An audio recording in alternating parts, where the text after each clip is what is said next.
नमस्कार दोस्तों। पिछली वीडियो में आप लोगों का उतना साथ नहीं मिला जितना मैंने सोचा था। अगर अभी भी आपको थोड़ी सी शर्म है तो कृपया पिछली वीडियो देखिए और चैनल को सपोर्ट करिए। बेस्ट कमेंट को वीडियो में बोला जाएगा, लेकिन पिछली वीडियो में कोई कमेंट ही नहीं आया तो मैं क्या बोलूं। आइए रोमांच से भरी एक और कहानी सुनिए।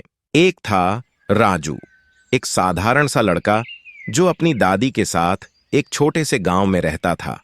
गांव में सभी लोग उसे प्यार करते थे क्योंकि वह हमेशा मुस्कुराता रहता था और अपनी दादी का बहुत ख्याल रखता था। राजू की दादी की कहानियां सुनाने की आदत थी और राजू को उनकी कहानियों में बहुत मजा आता था। एक दिन जब राजू अपनी दादी के पुराने सामानों को साफ कर रहा था, उसे एक पुराना और धूल धूसरित कालीन मिला। उसने कालीन को झाड़ा पोंछा और देखते ही देखते कालीन में से एक अद्भुत चमक निकलने लगी।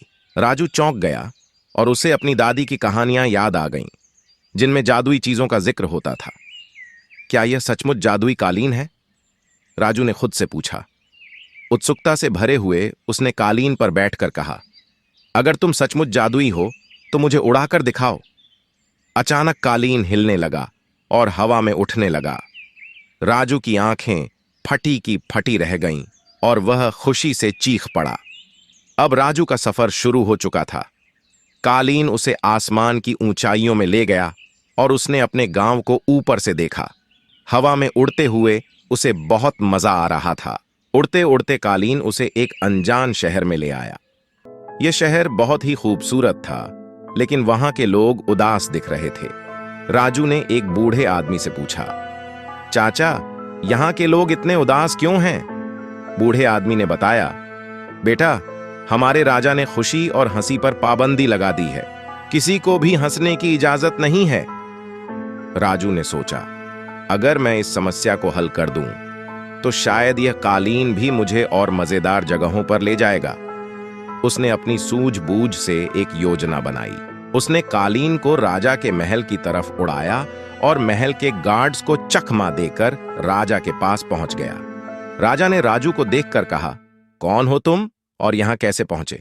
राजू ने मुस्कुराते हुए कहा, मैं राजू हूं और मैं यहां आपकी मदद करने आया हूं।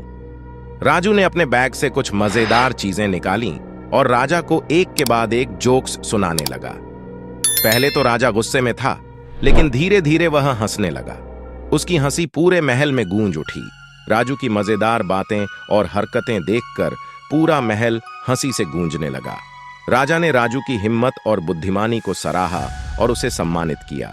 राजा ने तुरंत अपने आदेश को वापस ले लिया और पूरे शहर में हंसी खुशी का माहौल लौट आया। राजू का दिल बहुत खुश हुआ। जब वह कालीन पर वापस बैठा तो उसने सोचा कि यह तो सिर्फ शुरुआत है। वह और भी जगहों पर जाएगा और लोगों की मदद करेगा। कालीन ने उसे वापस गांव में उसकी दादी के पास पहुंचाया। दादी ने राजू को गले लगाते हुए कहा, मुझे पता था तुम कुछ अद्भुत करोगे। राजू ने मुस्कुराते हुए कहा, दादी, ये तो सिर्फ शुरुआत है। और फिर वह अपनी अगली जादुई यात्रा की तैयारी में लग गया। इस तरह राजू और उसके जादुई कालीन की कहानियां गांव में फैल गईं और हर कोई उसके अगले साहसिक कारनामे का इंतजार करने लगा। राजू ने साबित कर दिया कि चाहे साधारण इंसान ही क्यों ना हो, अगर दिल में हिम्मत और बुद्धिमानी हो तो कुछ भी असंभव नहीं है। अगर यह कहानी अच्छी लगी हो और इसी तरह की कहानियां सुनना चाहते हैं मित्रों, तो कृपया चैनल को सब्सक्राइब कर लीजिए और वीडियो को ज्यादा से ज्यादा शेयर करें। धन्यवाद।